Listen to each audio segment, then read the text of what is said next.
सभी दर्शकों को मेरा प्रणाम, गुरु चरणों में मेरा नमन बंदन, परमपिता परमात्मा के श्री चरणों में मेरा नमन बंदन। योग दर्शन की इस श्रृंखला में समाधिपाद के अगले सूत्रों की ओर हम बढ़ते हैं। अभी तक हमने जो चित्त की वृत्तियां होती हैं वो कौन सी होती हैं, उसके कितने भेद होते हैं, इस विषय में हमने जाना। आगे महर्षि पतंजलि इन वृत्तियों के निरोध का उपाय भी बताते हैं, तो उस पर चलते हैं हम। वृत्तियों के निरोध का उपाय क्या है? प्रश्न उठता है, वृत्तियों के निरोध का उपाय क्या है? अभ्यास वैराग्याभ्याम तन्निरोधः। अभ्यास और वैराग्य के द्वारा वृत्तियों का निरोध होता है। अब अभ्यास क्या है? इस विषय पर वृत्ति रहित चित्त की प्रशांत वाहिता, वृत्ति रहित चित्त की प्रशांत वाहिता स्थिति को प्राप्त करने के लिए किया गया जो प्रयत्न है वही अभ्यास है।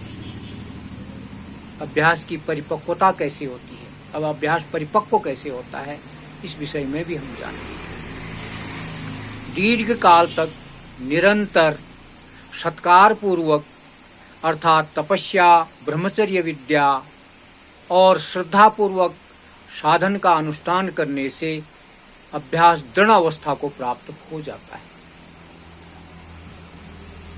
उसके लिए क्या चाहिए? हमको श्रद्धा भी चाहिए, सत्कार पूर्वक करना है उसे हमने, ब्रह्मचर्य विद्या होनी चाहिए, और इस साधन का अनुष्ठान करके ही हम अभ्यास को परिपक्व कर सकते हैं। अब वैराग्य क्या है? एक तो अभ्यास हो गया, दूसरा वैराग्य क्या है?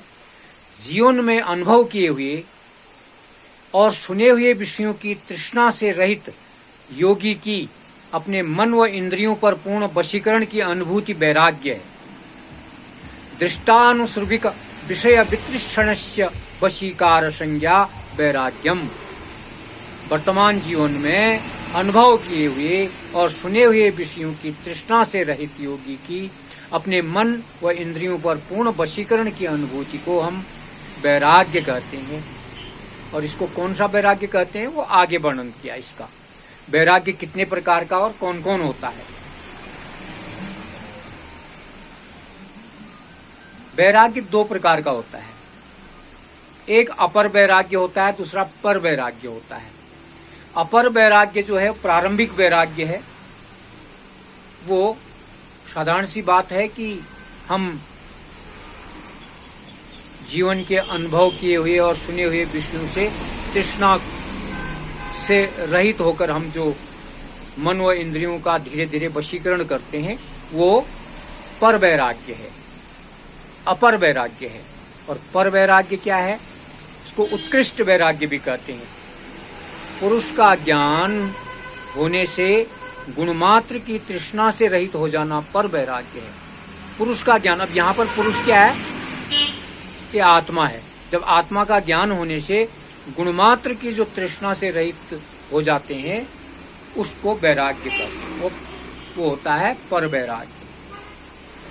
हमको ठीक ठीक आत्मा का अनुभव हो जाता है, और जब ठीक ठीक आत्मा का अनुभव हो जाता है तब हमारा पर वैराग्य हो जाता है। फिर हमको तृष्णा नहीं रहेगी क्योंकि हम आत्मा को जान जाएंगे।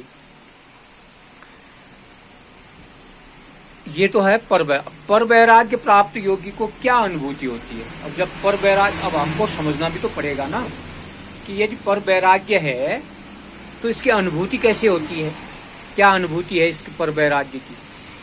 पर वैराग्य प्राप्त योगी को इस प्रकार से अनुभव होता है कि प्राप्त करने योग्य ज्ञान प्राप्त हो गया, जो हमको प्राप्त करना था वो प्राप्त हो गया, ऐसा लगेगा हमको। नष्ट करने योग्य क्लेश नष्ट हो गया, नष्ट करने योग्य क्लेश नष्ट हो गया, और श्रृंखलाबद्ध संसार चक्र टूट गया।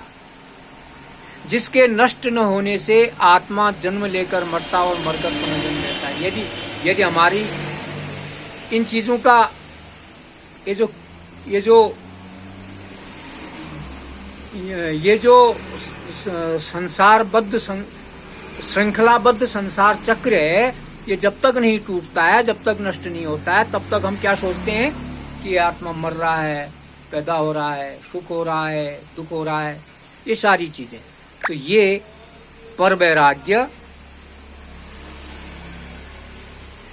की अनुभूति है। ऐसी अनुभूति हो जाएगी, कोई तृष्णा नहीं रहेगी, सारे क्लेश नष्ट हो जाएंगे, वो पर वैराग्य हो गया। अब पर वैराग्य का फल क्या है? अब इसका फल होता क्या है पर वैराग्य का? पर वैराग्य का फल कैवल्य है।